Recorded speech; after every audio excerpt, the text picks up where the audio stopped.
Ever wondered who owns the UFC? You better buckle up for this. I'm just gonna read very mainstream sources and I'm gonna let you fill in the blanks. And don't worry, it won't be hard to do. So in case we're not clear, we're talking about the UFC, the biggest mixed martial arts fighting promotion in the world. They're owned by TKO Group Holdings, which is owned by Endeavor Group Holdings. And the CEO of TKO Group is Ari Emanuel.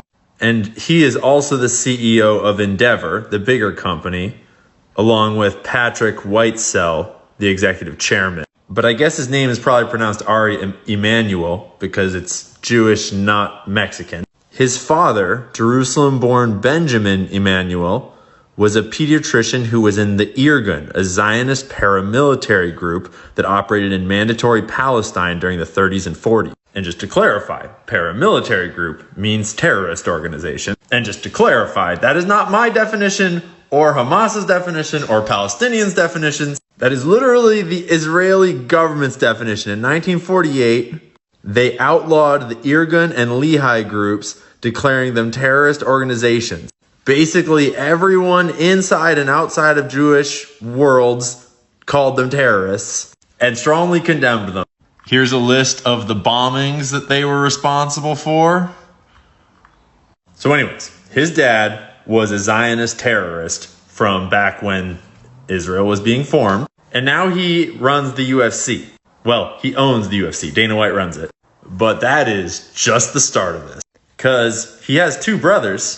This one was Obama's White House chief of staff after years in senior positions in the Clinton administration. But there's another one. This one works at the Center for American Progress, the Wharton School, Harvard, and the NIH. But don't worry, the deep state is not real. Oh yeah, and President Joe Biden named him one of the 16 members of the COVID-19 advisory board. All three of those guys, their dad was an Israeli terrorist that even the Israeli government outlawed because their terrorist acts were so fucked up. Like bombing civilians. Literally. But wait, there's more. Because both Ari and his buddy Patrick, who are in charge of that other whole organization in charge of the UFC, they are also both in charge of IMG. They are co-CEOs. IMG is like a sports and media company. They have a whole entertainment and modeling division, including Miss Teen USA, Miss Universe. What does that remind me of? Yeah, you remember Epstein's pimp, Jean-Luc Brunel, who hung himself right before Epstein was all coming out? He allegedly procured more than 1,000 women and girls for Epstein.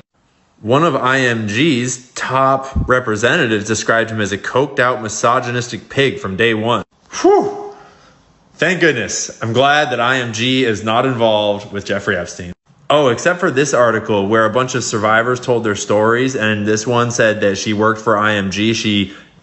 She told IMG what he was doing to her over in France or wherever she was, and IMG was like, oh, that's cool, whatever, no problem. And then they continued to send girls to him. Yeah, so IMG worked with him. And IMG doesn't just do modeling. No. Here is all the sports leagues and events that they work with. There's the UFC.